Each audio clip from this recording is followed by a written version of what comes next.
Guys, I beg. Don't cook your AYAMASE stew with too much oil again. There's no need for that. Save your heart, okay?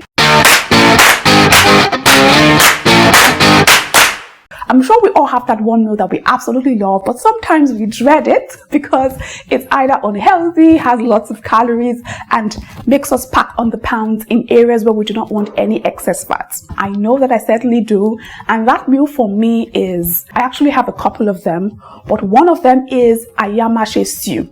See, whoever invented AYAMASE stew deserves all of the love in the world. Like, chef's kiss to that person.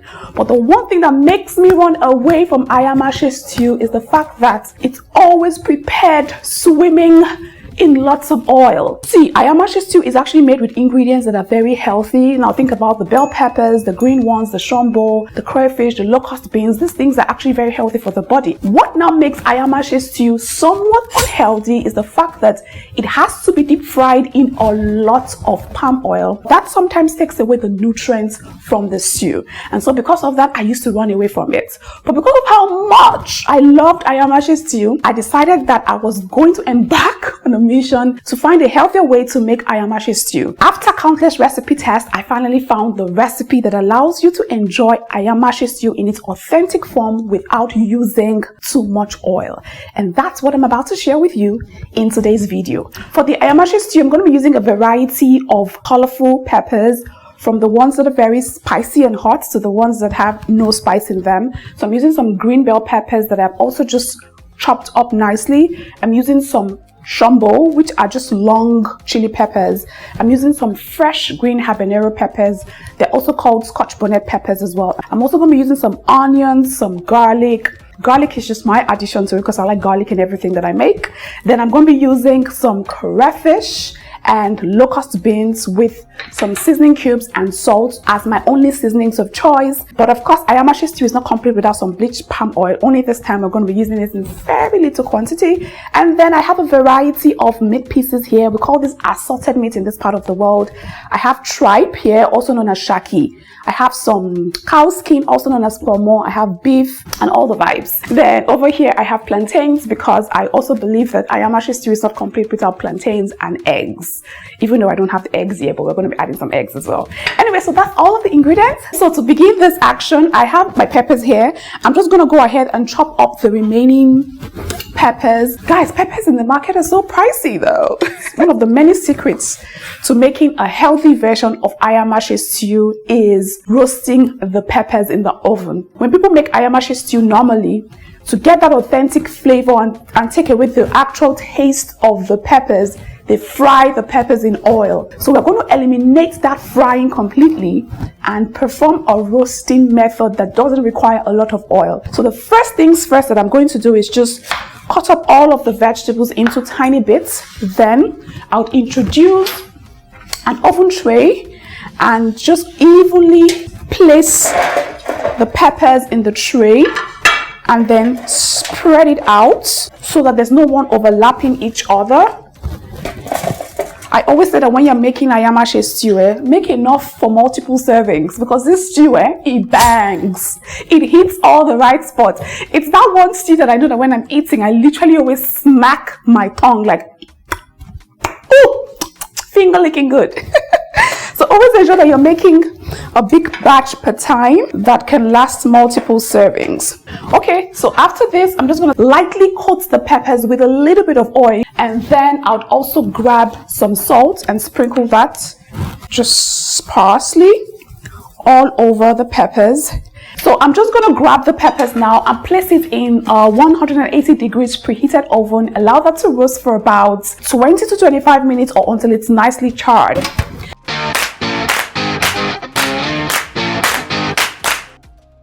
Like I said before, there is no AYAMASE stew without eggs. So I have some eggs here that I'm going to boil up in some water until it is nice and hard.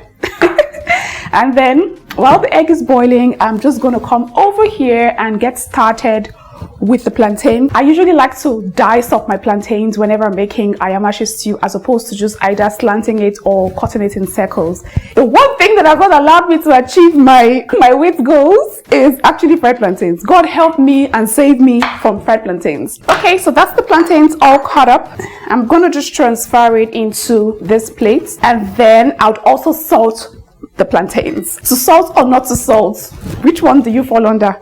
I'm a salt person because I believe that salt actually helps heighten the taste of the plantain. So you get the real authentic taste of the plantains when you salt it, and that's why I salt it. I'll just give that a quick toss. Now, because we're keeping things nice and healthy, usually people would fry their plantains, but we're going to be grilling ours in the oven. You can also use an air fryer if that's what you have. Transfer all of the plantains on the tray, and then ensure that it is spread out evenly. This extra effort that you're making is actually worth it for your health. It's important that you guys start paying close attention to what you're feeding your body with, and if your goal is actually to maintain a healthy weight or even lose some weight or just generally just eat healthy, you need to be paying attention to your cooking methods, because it actually matters a whole lot. If I was going to be frying this, the calorie content in the plantains would literally shoot up by 1,000%, as opposed to just grilling it in the oven. So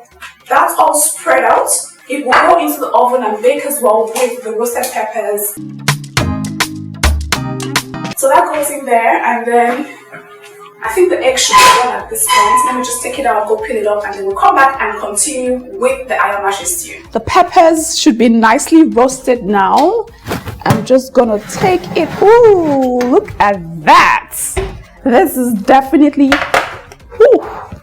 roasted to perfection. This is exactly what you want. Trust me, at this point, the flavor in these peppers, top notch, and you don't have to worry about over frying the peppers in hot bleached oil just to get out that pepper taste. It's just perfect at this point. So what we're going to do next up is I'm just going to, still hot, so you have to handle with care, okay? I'm using a food processor for this one because I don't want a smooth blend. I want a very roughly chopped blend. Transfer all of the peppers in the processor.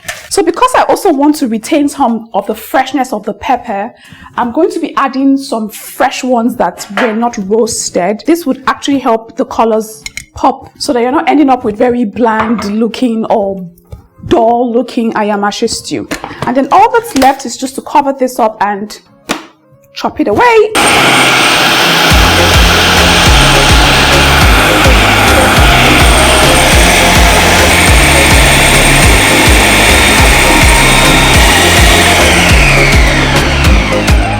So remember, for AYAMASE stew, what you want to achieve is a rough chop. You don't want a very smooth blend. And I think that I've achieved that. If you can see, it's very roughly blended. That's exactly what you want. So what happens next is the actual cooking is about to begin. I mean, we've been cooking, but now we're about to start.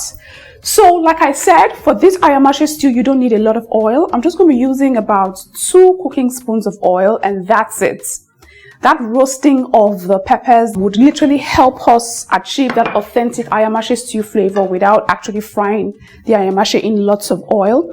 And then something else that I would add at this point is that you have to use very bleached oil, goldenish brownish in color. Okay, so what I'm going to do next is I'm going to go ahead now and fry up the assorted meats that I have. That's it. What this will do is it will actually also help build up flavor, because it's all about building up flavor at this point. My meat is 100% cooked already, so it's very soft and tender. I barely just want to fry it up just so that it can have that extra flavor build up. You can see that the meat is starting to brown up slightly. That's exactly what you want. So what I'm going to do next is just transfer the locust beans into the pot. Everything happens pretty much at this point. Some crayfish. You want a lot of that crayfish. Mix that together to combine. Fry that up slightly. Oh, this actually already smells so divine. We're doing this because we just want to keep building up flavor. It's all about the flavor building, and that's actually what helps you cook this dish without having to use a lot of oil. It's time to introduce the blended peppers into the pot. Now, because we have roasted the peppers already, we don't have to spend a lot of time frying the peppers in the pot anymore. So maybe about just 8 to 10, 12 minutes will do. Ooh, look at that. Oh, that looks really nice. And it smells divine, even though I say so myself. And then I'm just going to give it a good mix just to combine. Now at this point, what I'm going to do is just season this with 1 Knorr as well as some salt to taste.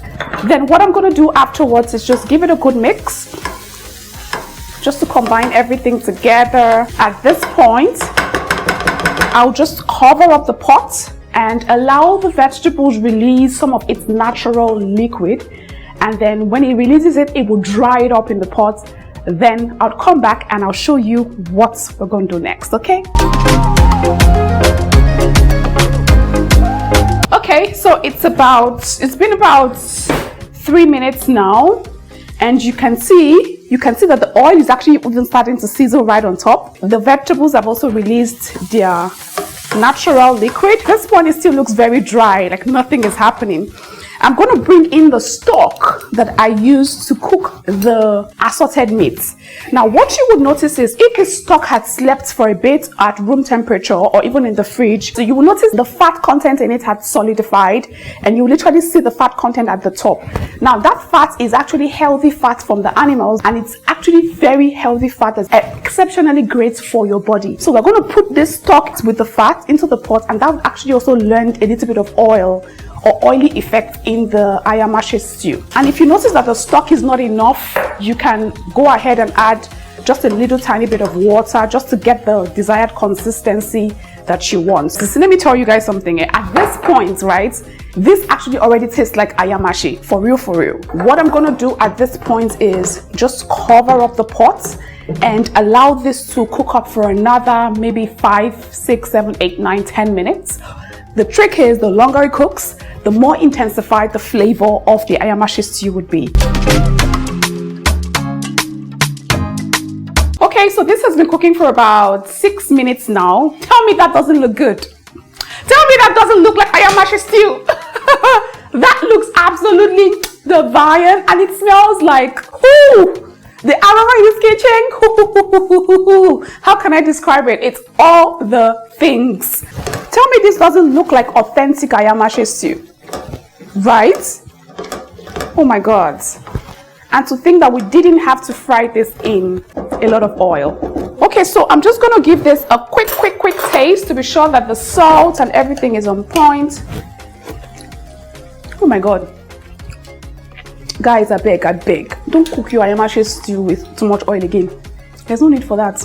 Save your heart, okay? Cholesterol, high cholesterol is a thing, oh. Preserve your heart, okay? So at this point, I'm going to add the eggs. AYAMASE is not complete without eggs. Turn this together to combine, and then, oh my God, I'm salivating so much at this point. So what we're going to do is just cover up again and allow this to cook for another maybe 4 or 5 minutes so that the eggs can soak up some of that stew goodness. And afterwards, the AYAMASE stew is as good as perfect and ready to be devoured. It's time to give this a final check. See, let me tell you something. You see this AYAMASE recipe here?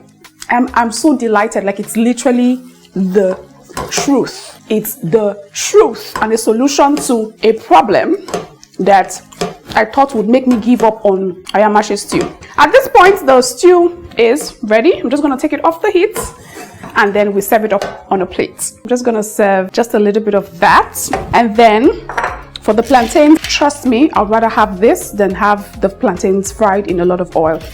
I'm just going to take some of that and put that on my plate. And that's it. My healthy bowl of AYAMASE sauce with some rice and plantains. Let's now devour it. See, I already know what this thing tastes like because I've made it 1,000 times, like a lot of times. Because of you guys, I'm just going to come here and give this another taste. Blah, blah, blah.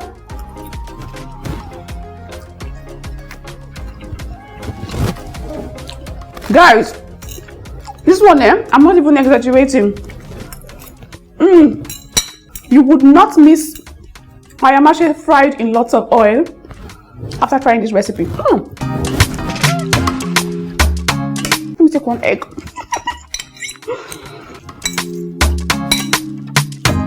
Ooh.